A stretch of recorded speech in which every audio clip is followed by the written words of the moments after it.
Hey everyone, and welcome to RUBIN'S Mind Lab, where we break down the latest research into what it really means.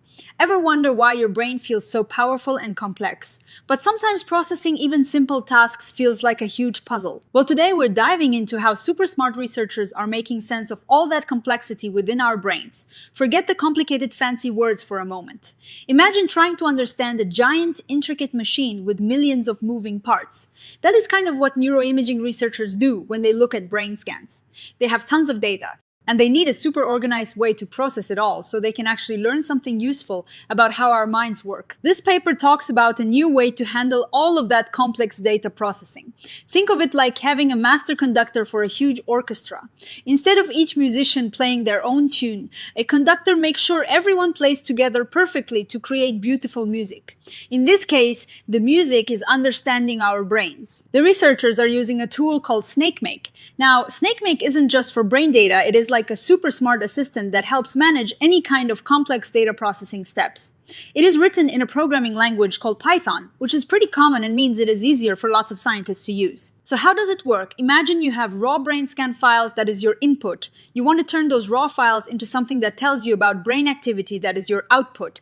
Snakemake is like the recipe book. You write down all the steps, like first, clean up this data file, then next, combine these other files, and finally, run this analysis. Snakemake then takes that recipe and figures out the best way to cook it all up. The really cool part is that Snakemake is super smart. If you've already done a step and the result is there, it won't do it again. This saves a ton of time and computer power. It is like if you are baking a cake and you've already mixed the batter, Snakemake won't remix it. It'll just move on to the next step, like putting it in the oven. This makes the whole process much more efficient. And the biggest win of all, reproducibility. In science, it is crucial that other scientists can repeat your experiment and get the same results. With Snakemake, you can just give someone else your recipe and your data, and they can run it with a single command and get the exact same output. This means less. We got this result because we did it this one weird way and more. Here is exactly how we got this result, so you can check it too. So why is this so important for neuroimaging specifically? Well, think about it. Brain scans produce massive amounts of data. Processing that data involves a whole bunch of different software tools, often written by different people in different ways. It can be a real headache to stitch all those pieces together. Before tools like Snakemake, researchers often had to manually run commands, write custom scripts, and keep track of everything themselves.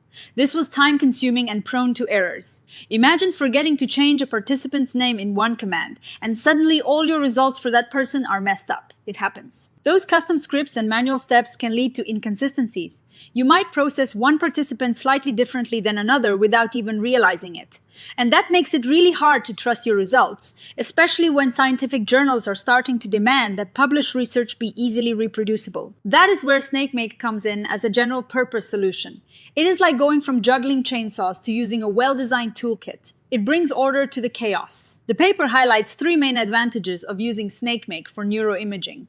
First, that ease of reproducibility we talked about. You can run the whole process with one command. Second, efficiency. Snakemake automatically figures out how to run things in parallel, meaning it can use all your computer's power to get things done faster. And third, understandability. The way Snakemake works is so clear and organized that it makes the whole processing pipeline much easier to understand for everyone involved. What makes Snakemake particularly good for neuroimaging researchers? Well, it is built on Python, which is a language many scientists already use. This makes it less intimidating than other tools that might use less common programming languages. Plus, it is designed specifically for scientific workflows, so it has the features that researchers actually need. It also has a big community of users and developers, which means lots of support and resources to help you learn.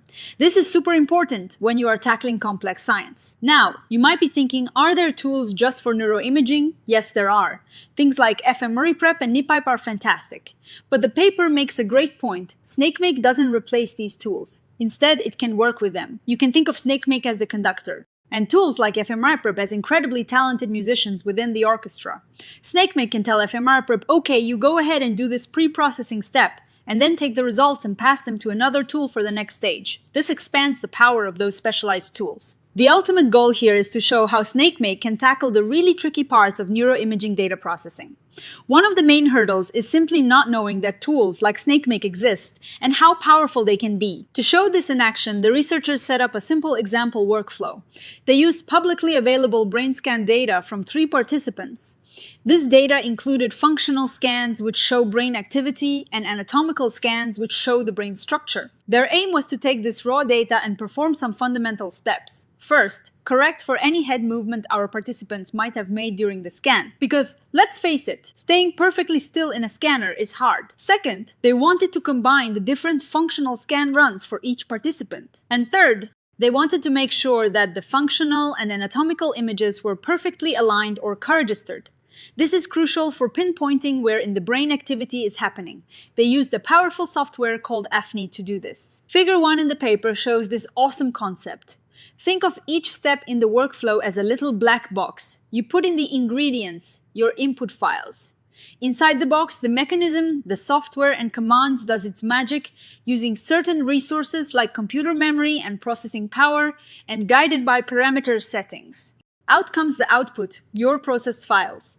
Snakemake manages all these boxes, making sure they connect correctly. To get a bit more technical, the paper has a table that defines all the important Snakemake terms. Terms like rule, which is basically a definition for one processing step, input, and output, which are the files going in and coming out, and shell, which is where you tell Snakemake to run a specific command. Let's look at one of their rules, the one for motion correction. It is written in a clear format. It says what input files it needs, like the raw functional scan, img, and a reference base image. It specifies the output file it will create, which is the motion-corrected image. It also defines necessary resources like how much computer memory, mem, it needs. And importantly, it points to a Python script, modcorrect, that actually runs the AFNI command 3dvoreg, that does the hard work of correcting motion.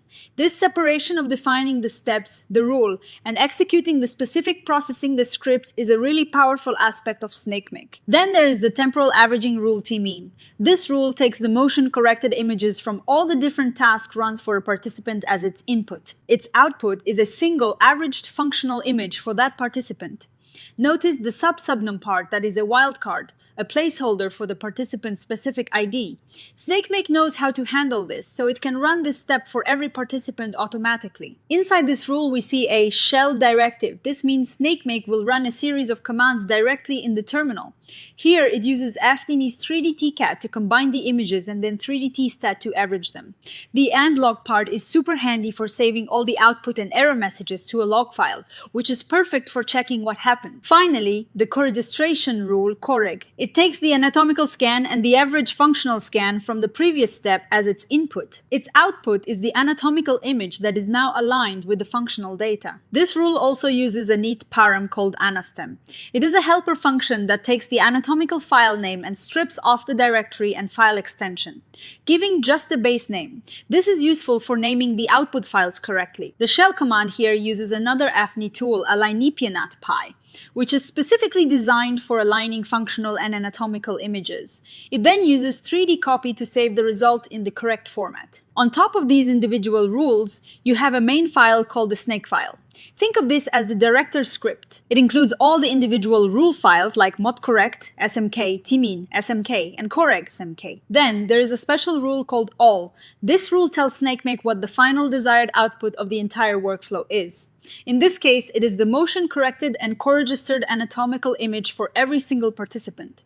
Expand is a powerful function that helps Snakemake figure out all the specific files needed for each participant based on the subnums list. So, how do you actually run all this? You simply open your terminal, navigate to your project folder, and type Snakemake. A really smart tip is to use dry run first. This doesn't actually run anything, but it shows you exactly what Snakemake would do, which steps it would execute, and in what order. It is like a trial run of the whole process. And that amazing efficiency comes back here. If you run Snakemake again after it is already finished, it checks all the output files. If they're all there and haven't been changed, it just says, "Yep, all done," and exits. It only reruns steps if something has changed. Maybe you tweaked a parameter or a new data file was added. This saves so much time and computing resources. The paper even shows a cool diagram called a DAG, or Directed Acyclic Graph. This diagram visualizes the flow of data. You can see how the most correct step needs to happen for each participant and each task run.